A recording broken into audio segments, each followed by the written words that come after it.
श्रीमद् भगवद गीता के 11वें अध्याय का महात्म्य। श्री महादेव जी कहते हैं, प्रिय, गीता के वर्णन से संबंध रखने वाली कथा एवं विश्व रूप अध्याय के पावन महात्म्य को श्रवण करो। विशाल नेत्रों वाली पार्वती इस अध्याय के महात्म्य का पूरा वर्णन नहीं किया जा सकता। इसके संबंध में सहस्त्रों कथाएं हैं। उनमें से एक यहाँ कही जाती है। प्रणीता नदी के तट पर मेघकर नाम से विख्यात एक बहुत बड़ा नगर है। उसके प्राकार और गोपुर बहुत ऊंचे हैं। वहाँ बड़ी बड़ी विश्रामशालाएं हैं, जिनमें सोने के खंभे शोभा दे रहे हैं। उस नगर में श्रीमान, सुखी, शांत, सदाचारी तथा जितेंद्रिय मनुष्यों का निवास है। वहाँ हाथ में शार्क नामक धनुष धारण करने वाले जगदीश्वर भगवान विष्णु विराजमान है। वे परब्रह्म के साकार स्वरूप हैं। संसार के नेत्रों को जीवन प्रदान करने वाले हैं। उनका गौरवपूर्ण श्री विग्रह भगवती लक्ष्मी के नेत्र कमलों द्वारा पूजित होता है। भगवान की यह झांकी वामन अवतार की है।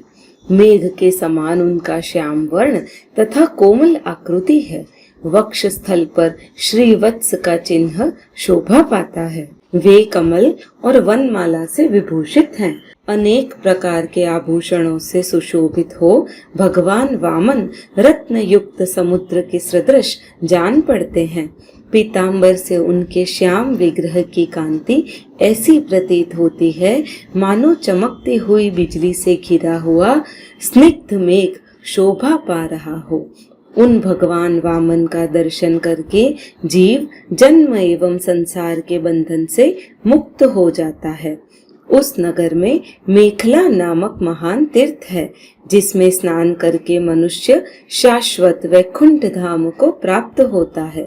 वहाँ जगत के स्वामी करुणा के सागर भगवान नृसिंह का दर्शन करने से मनुष्य 7 जन्मों के लिए हुए घोर पाप से छुटकारा पा जाता है।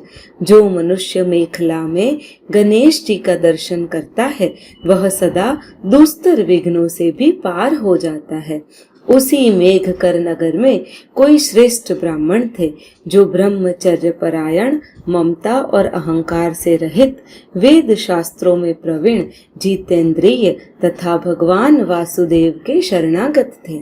उनका नाम सुनंद था। प्रिय, वे शांग धनुष धारण करने वाले भगवान के पास गीता के 11वें अध्याय विश्व रूप दर्शन योग का पाठ किया करते थे। उस अध्याय के प्रभाव से उन्हें ब्रह्म ज्ञान की प्राप्ति हो गई थी।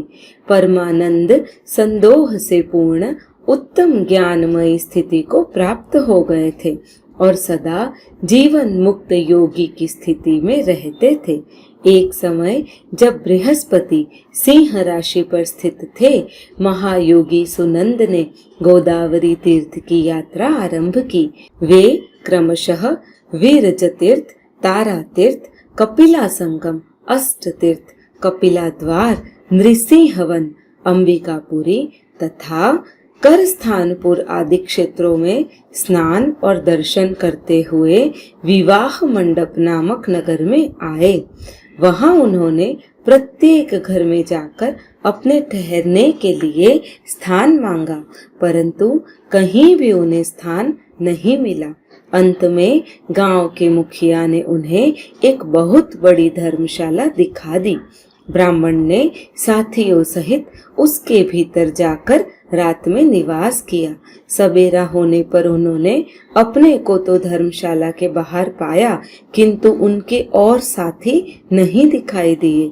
वे उन्हें खोजने के लिए चले। इतने में ही ग्रामपाल से उनकी भेंट हो गई। ग्रामपाल ने कहा, मुनि श्रेष्ठ, तुम सब प्रकार से दीर्घायु जान पड़ते हो। सौभाग्यशाली तथा पुण्यवान पुरुषों में तुम सबसे पवित्र हो। तुम्हारे भीतर कोई लोकोत्तर प्रभाव विद्यमान है। तुम्हारे साथी कहाँ गए और कैसे इस भवन से बाहर हुए, इसका पता लगाओ। मैं तुम्हारे सामने इतना ही कहता हूँ कि तुम्हारे जैसा तपस्वी मुझे दूसरा कोई नहीं दिखाई देता। विप्रवर, तुम्हें किस मंत्र का ज्ञान है, किस विद्या का आश्रय लेते हो तथा किस देवता की दया से तुम्हें अलौकिक शक्ति आ गई है? हे भगवान, कृपा करके इस गांव में रहो, मैं तुम्हारी सब सेवा शुश्रूषा करूंगा। यों कहकर ग्रामपाल ने मुनीश्वर सुनंद को अपने गांव में ठहरा लिया। वह दिन रात बड़ी भक्ति से उनकी सेवा टहल करने लगा। जब 7-8 दिन बीत गए तब एक दिन प्रातः काल आकर वह बहुत दुखी हो महात्मा के सामने रोने लगा और बोला, हाय, आज रात में राक्षस ने मुझ भाग्यहीन के बेटे को चबा लिया है। मेरा पुत्र बड़ा ही गुणवान और भक्तिमान था। ग्रामपाल के इस वचन कहने पर योगी सुनंद ने पूछा, कहाँ है वह राक्षस और किस प्रकार उसने तुम्हारे पुत्र का भक्षण किया है? ग्रामपाल बोला, ब्राह्मण, इस नगर में एक बड़ा भयंकर नरभक्षी राक्षस रहता है। वह प्रतिदिन आकर इस नगर के मनुष्य को खा लिया करता था। तब एक दिन समस्त नगर वासियों ने मिलकर उससे प्रार्थना की, राक्षस, तुम सब लोगों की रक्षा करो, हम तुम्हारे लिए भोजन की व्यवस्था कर दिए देते हैं। यहाँ बाहर के जो पथिक रात में आकर नींद लेने लगे उनको खा जाना। इस प्रकार नागरिक मनुष्यों ने गांव के मुखिया द्वारा इस धर्मशाला में भेजे गए पथिकों को ही राक्षस का आहार निश्चित किया। अपने प्राणों की रक्षा के लिए ही उन्हें ऐसा करना पड़ा। तुम भी अन्य राहगीरों के साथ इस घर में आकर सोए थे, किंतु राक्षस ने उन सबों को खाया, केवल तुम्हें छोड़ दिया। हे द्विजोत्तम, तुम में ऐसा क्या है? इस बात को तुम ही जानते हो। इस समय मेरे पुत्र का एक मित्र आया था, किंतु मैं उसे पहचान न सका। वह मेरे पुत्र को बहुत ही प्रिय था, किंतु अन्य राहगीरों के साथ उसे भी मैंने उसी धर्मशाला में भेज दिया। मेरे पुत्र ने जब सुना कि मेरा मित्र भी उसमें प्रवेश कर गया है, तब वह उसे वहां से ले आने के लिए गया, परंतु राक्षस ने उसे भी खा लिया। आज सवेरे मैंने बहुत दुखी होकर उस पिशाच से पूछा, ओह दुष्टात्मन, तूने रात में मेरे पुत्र को भी खा लिया। तुम्हारे पेट में पड़ा हुआ मेरा पुत्र जिससे जीवित हो सके, ऐसा कोई उपाय यदि हो तो बता। राक्षस ने कहा, ग्रामपाल, धर्मशाला के भीतर घुसे हुए तुम्हारे पुत्र के न जानने के कारण मैंने भक्षण किया है। अन्य पथिकों के साथ तुम्हारा पुत्र भी अनजाने में ही मेरा ग्रास बन गया है। वह मेरे उदर में जिस प्रकार जीवित और रक्षित रह सकता है, वह उपाय स्वयं विधाता ने ही कर दिया है। जो ब्राह्मण सदा गीता के 11वें अध्याय का पाठ करता हो, उसके प्रभाव से मेरी मुक्ति होगी और मरे हुओं को पुनः जीवन प्राप्त होगा। यहाँ कोई ब्राह्मण रहते हैं जिनको मैंने एक दिन धर्मशाला से बाहर कर दिया था। वे निरंतर गीता के 11वें अध्याय का जप किया करते हैं। इस अध्याय के मंत्र से 7 बार अभिमंत्रित करके यदि वे मेरे ऊपर जल का छींटा दे तो निसंदेह मेरा श्राप से उद्धार हो जाएगा। इस प्रकार उस राक्षस का संदेश पाकर मैं तुम्हारे निकट आया हूँ। ब्राह्मण ने पूछा, ग्रामपाल, जो रात में सोए हुए मनुष्यों को खाता है, वह प्राणी किस पाप से राक्षस हुआ है? ग्रामपाल बोला, ब्राह्मण, पहले इस गांव में कोई किसान ब्राह्मण रहता था। एक दिन वह अगहनी के खेत की क्यारियों की रक्षा करने में लगा था। वहां से थोड़ी ही दूर पर एक बहुत बड़ा गिद्ध किसी राही को मारकर खा रहा था। उसी समय एक तपस्वी कहीं से आ निकले, जो उस राही को बचाने के लिए दूर से ही दया दिखाते आ रहे थे। गिद्ध उस राही को खाकर आकाश में उड़ गया। जब तपस्वी ने कुपित होकर उस किसान से कहा, ओ दुष्ट हलवाहे, तुझे धिक्कार है, तू बड़ा ही कठोर और निर्दयी है। दूसरे की रक्षा से मुंह मोड़कर केवल पेट पालने के धंधे में लगा है। तेरा जीवन नष्ट प्राय है। अरे, जो चोर, दाढ़ वाले जीव, सर्प, शत्रु, अग्नि, विष, जल, गिद्ध, राक्षस, भूत तथा बेताल आदि के द्वारा घायल हुए मनुष्यों की शक्ति होते हुए भी उपेक्षा करते हैं, वह उनके वध का फल पाते हैं। जो शक्तिशाली होकर भी चोर आदि के चंगुल में फंसे हुए ब्राह्मण को छुड़ाने की चेष्टा नहीं करता, वह घोर नरक में पड़ता है और पुनः भेड़िए की योनि में जन्म लेता है। जो वन में मारे जाते हुए तथा गिद्ध और व्याघ्र की दृष्टि में पड़े हुए जीव की रक्षा के लिए छोड़ो छोड़ो की पुकार करता है, वह परम गति को प्राप्त होता है।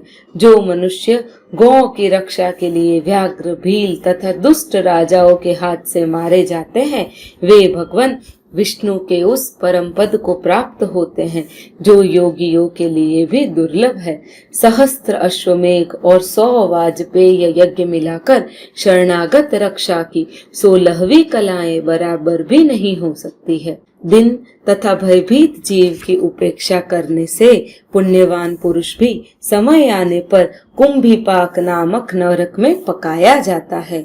तूने दुष्ट गिद्ध के द्वारा खाए जाते हुए राही को देखकर उसे बचाने में समर्थ होते हुए भी जो इसकी रक्षा नहीं की, इसी से तू निर्दयी जान पड़ता है, अतः तू राक्षस हो जा। हलवाहा बोला, महात्मन, मैं यहाँ उपस्थित अवश्य था, किंतु मेरे नेत्र बहुत देर से खेत की रक्षा में लगे थे, अतः पास होने पर भी गिद्ध के द्वारा मारे जाते हुए इस मनुष्य को मैं नहीं जान सका, अतः मुझ दिन पर आपको अनुग्रह करना चाहिए। तपस्वी ब्राह्मण ने कहा, जो प्रतिदिन गीता के 11वें अध्याय का जप करता है, उस मनुष्य के द्वारा अभिमंत्रित जल जब तुम्हारे मस्तक पर पड़ेगा, उस समय तुम्हें शाप से छुटकारा मिल जाएगा। यह कहकर तपस्वी ब्राह्मण चले गए और वह हलवाहा राक्षस हो गया। अतः द्विज श्रेष्ठ, तुम चलो और 11वें अध्याय से तीर्थ के जल को अभिमंत्रित करो, फिर अपने ही हाथ से उस राक्षस के मस्तक पर उसे छिड़क दो। ग्रामपाल की यह सारी प्रार्थना सुनकर ब्राह्मण का हृदय करुणा से भर गया। वे बहुत अच्छा कहकर उसके साथ राक्षस के निकट गए। वे ब्राह्मण योगी थे। उन्होंने विश्वरूप दर्शन नामक 11वें अध्याय से जल अभिमंत्रित करके उस राक्षस के मस्तक पर डाला। गीता के 11वें अध्याय के प्रभाव से वह शाप से मुक्त हो गया। उसने राक्षस देह का परित्याग किया और चतुर्भुज रूप धारण कर लिया तथा उसने जिन सहस्त्रों पथिकों का भक्षण किया था, वे भी शंख, चक्र एवं गदा धारण किए चतुर्भुज रूप हो गए। तत्पश्चात वे सभी विमान पर आरूढ़ हुए। इतने में ही ग्रामपाल ने राक्षस से कहा, निशाचर, मेरा पुत्र कौन है, उसे दिखाओ। उसके यों कहने पर दिव्य बुद्धि वाले राक्षस ने कहा, ये जो तमाल के समान श्याम, 4 भुजाधारी, माणिक्यमय मुकुट से सुशोभित तथा दिव्य मणियों से बने हुए कुंडलों से अलंकृत है, हार पहनने के कारण जिनके कंधे मनोहर प्रतीत होते हैं, जो सोने के भुजबंदों से विभूषित, कमल के समान नेत्र वाले, स्निग्ध रूप तथा हाथों में कमल लिए हुए हैं और दिव्य विमान कर बैठकर देवत्व को प्राप्त हो चुके हैं, इन्हीं को अपना पुत्र समझो। यह सुनकर ग्रामपाल ने उसी रूप में अपने पुत्र को देखा। उसे अपने घर ले जाना चाहा। यह देख उसका पुत्र हंस पड़ा और कहने लगा। पुत्र बोला, ग्रामपाल, कई बार तुम भी मेरे पुत्र हो चुके हो। पहले मैं तुम्हारा पुत्र था, किंतु अब देवता हो गया हूँ। इन ब्राह्मण देवता के प्रसाद से वैकुंठ धाम को जाऊंगा। देखो, यह निशाचर भी चतुर्भुज रूप को प्राप्त हो गया। 11वें अध्याय के महात्म्य से यह सब लोकों के साथ श्री विष्णु धाम को जा रहा है। अतः तुम भी इन ब्राह्मण देव से गीता के 11वें अध्याय का अध्ययन करो और निरंतर उसका जाप करते रहो। इसमें संदेह नहीं कि तुम्हारी भी ऐसी ही उत्तम गति होगी। तात, मनुष्यों के लिए साधु पुरुषों का संग सर्वथा दुर्लभ है, वह भी इस समय तुम्हें प्राप्त है। अतः अपना अभिष्ट सिद्ध करो। धन, भोग, दान, यज्ञ, तपस्या और पूर्व कर्मों में से क्या लेना है। विश्व रूपाध्याय के पाठ से ही परम कल्याण की प्राप्ति हो जाती है। पूर्ण आनंद संदोह स्वरूप श्री कृष्ण नामक ब्रह्म के मुख से कुरुक्षेत्र में अपने मित्र अर्जुन के प्रति जो अमृतमय उपदेश निकला था, वही विष्णु का परम तात्विक रूप है। तुम उसी का चिंतन करो। वह मोक्ष के लिए प्रसिद्ध रसायन है। संसार भय से डरे हुए मनुष्यों की आदि व्याधि विनाशक तथा अनेक जन्म के दुखों का नाश करने वाला है। मैं उसके सिवा दूसरे किसी साधन को ऐसा नहीं देखता, अतः उसी का अभ्यास करो। श्री महादेव जी कहते हैं, यों कहकर वह सबके साथ श्री विष्णु के परम धाम को चला गया। तब ग्रामपाल ने ब्राह्मण के मुख से उस अध्याय को पढ़ा। फिर वे दोनों ही उसके महात्म्य से विष्णु धाम को चले गए। पार्वती, इस प्रकार तुम्हें 11वें अध्याय की महात्म कथा सुनाई है। इसके श्रवण मात्र से महान पातकों का नाश हो जाता है।